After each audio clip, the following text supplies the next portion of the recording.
Here we go again. Let's hope I won't regret it. But the mods are good. Believe it or not, there was even one that caught me off guard a little bit, because it's actually really something completely new. But see for yourself and tell me what you think.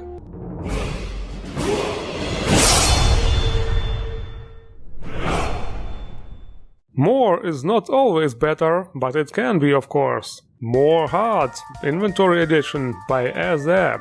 Just like its big brother, moreHUD, it aims to add some useful information, but this time to the inventory and barter menus. For example, it will show if you have read a book or not. Yes, it already displays that on the left, but with this mod it will also be displayed on the right. One icon for each eye. Then it also includes this fix to make the description text be stretched into the whole window and not just in the middle, for extra long descriptions. It will also display whether you already know a certain enchantment on weapons and armor. And for books which increase skill levels through reading, it will also tell you which one exactly. So it's all just small additions, but can be really useful nevertheless.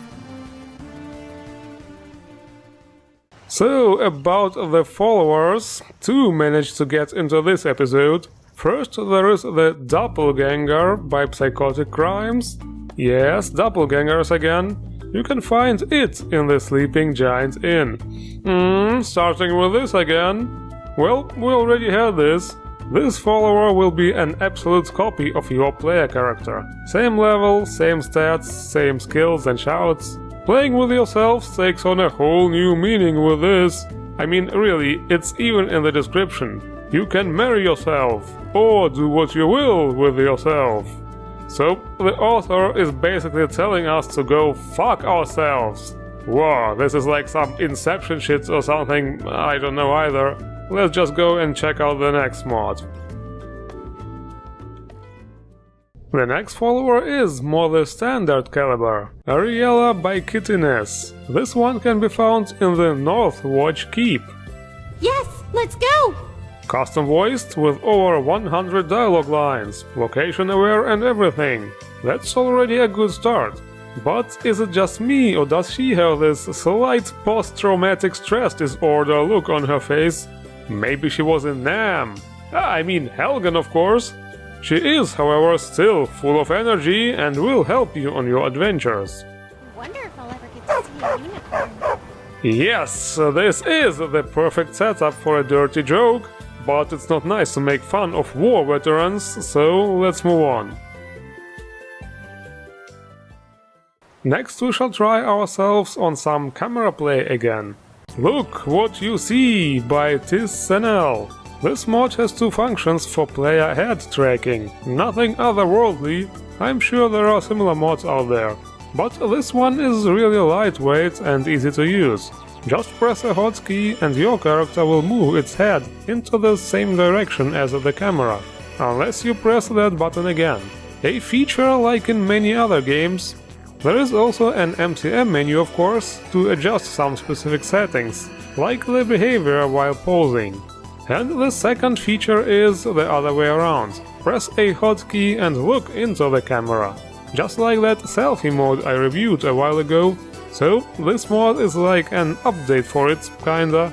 Very simple and convenient to use. But we do not only want to look good on selfies, but also in action. For that we have this. CombatAnimation by Ni-iru. This package includes some animations for greatswords.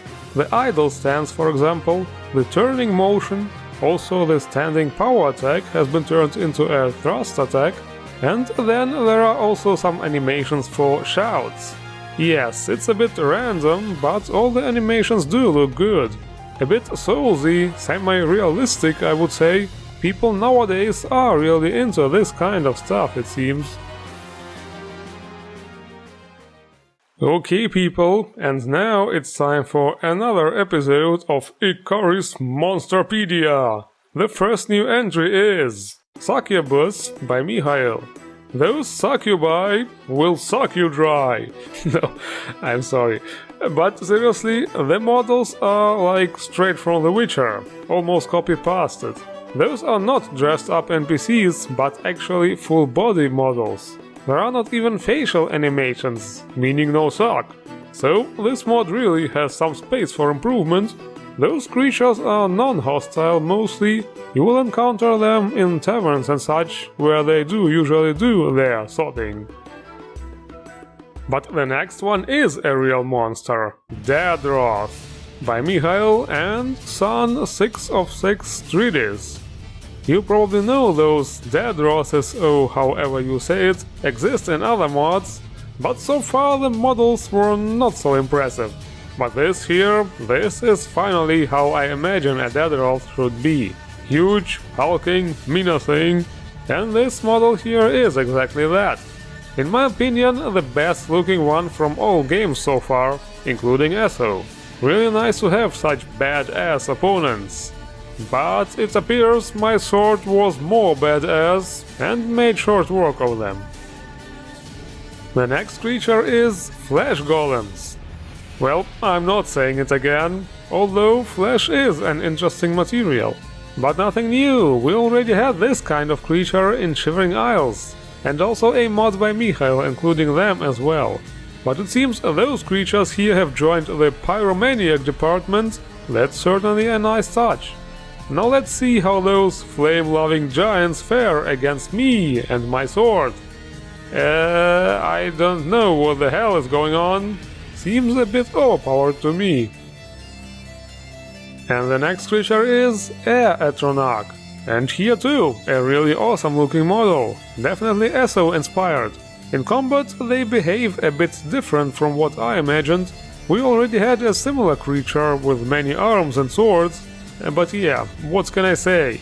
My sword was out for blood, or more like air in this case, and yes, OP as Quark.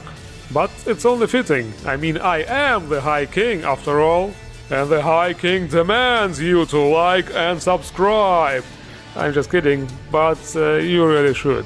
One last thing. All those creatures except the Succubuses come with summon spell books, so it looks like it will be no suck for you. Okay, it's time to expand our armories. The weapon mods this time are kinda Asian, if it's okay to say so without being called racist. Wanhua Sword, a face value weapon in Mount Hugh, by Click NPC and Princess Huin. Not sure what's going on Mount Hugh, but it's a Chinese looking sword. And there is not really much to add. It has some nice patterns on the blade, a scabbard is also included, good weapon. So that was a Chinese sword, next is a Japanese one. Kukatsuo weapon Kirisame by Kukatsuo. In this one we have two katanas, Kirisame and Unagi, both available as a one- and two-handed variant. That angular design on the tsuka, the sword's handle, is really nice, a very unique look. And it's also continued on the scabbards, very stylish indeed. I also noticed there is a unique sheathing sound for those weapons, check it out.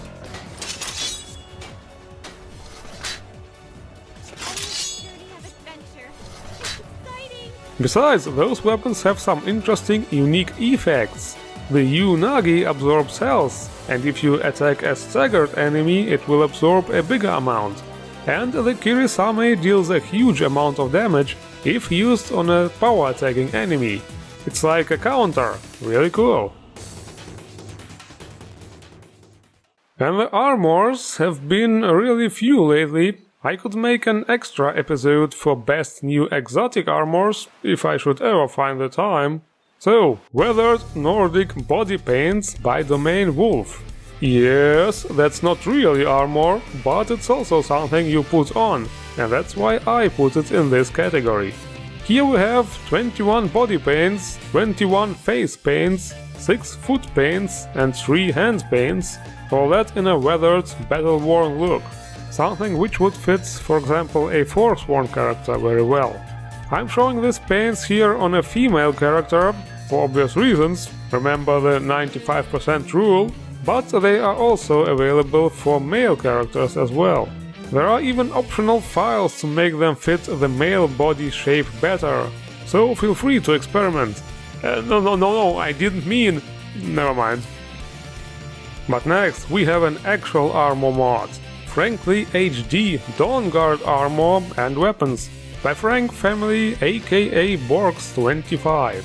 Another vanilla armor beautifully retextured, available in 2K and 4K. Pretty much everything the Dawnguard has to offer has received this upgrade treatment here.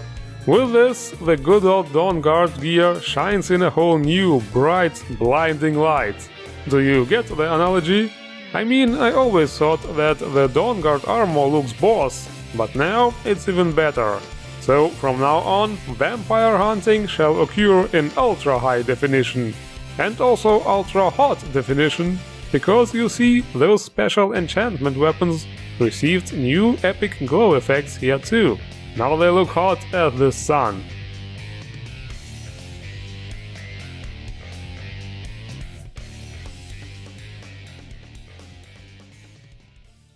Okay, after all that hotness we need to chill and rest. We shall do that here.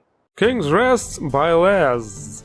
We are the High King, and the king obviously needs to live in a castle. I always said that, if going for a player home, it's better be a castle, towering over Skyrim, visible from far away, so the people can be like, oh, that over there, isn't that where this badass Ikari lives? And you can have this nice little castle for only 25,000 gold, killer discount. Yes, this is a rather small castle, nothing too fancy, but it's exactly the type of thing the Dragonborn would go for to settle down. It comes with a guard, a housecarl and a librarian, and is a really nice and cozy looking place. If I were still actively playing Skyrim, I might actually consider using it. Yes folks, unfortunately this is the sad truth. The only time I spend in Skyrim is during my reviews, despite there being so many awesome big quest mods I have not played yet. I actually barely get to play anything nowadays. If things go well, I have like 1 or 2 free hours a week. But anyways, this castle has space for 2 guests, 6 children, lots of activator displays, you know, all the good stuff. It's another quality player home, no need to waste words here.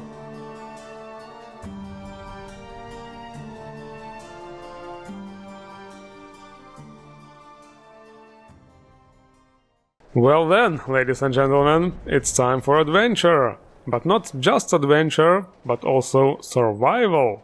The Islands by Aaron Brown 9898. This is an interesting mod which aims to let you experience true survival gameplay, similar to games like Ark Survival Evolved. It includes a new alternate start option where the player character starts shipwrecked on an island and has to survive and get to Skyrim. But if you want to do this on an existing save, you can just go to Dawnstar and use a ship to get to the island. I'm just kidding, it's not this one, it's the simple boat over there. I decided to go with the shipwrecked option here to make it more authentic. Once on the island, your first objective is to build a primitive hatchet. You will notice a couple of new interesting abilities you have acquired. First of all, there is the power to gather wood nearby. Then you can use the Create Item power to enter a building menu and construct the hatchet. Doing all this takes time, and it is recommended to use mods like I Need alongside this to make the survival more realistic. It is of course also more immersive to actually use the alternate start option, rather than to arrive here with gods equal gear and powers. The enemies are really weak too. Later you will come across a ruined old building which you can use as your base. Another helpful power you can use here is the Instinct. That highlights nearby useful items and also lets you sense creatures.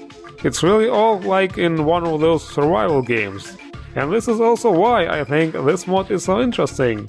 It's really unlike all the other stuff I reviewed so far. But survival is not all it has to offer.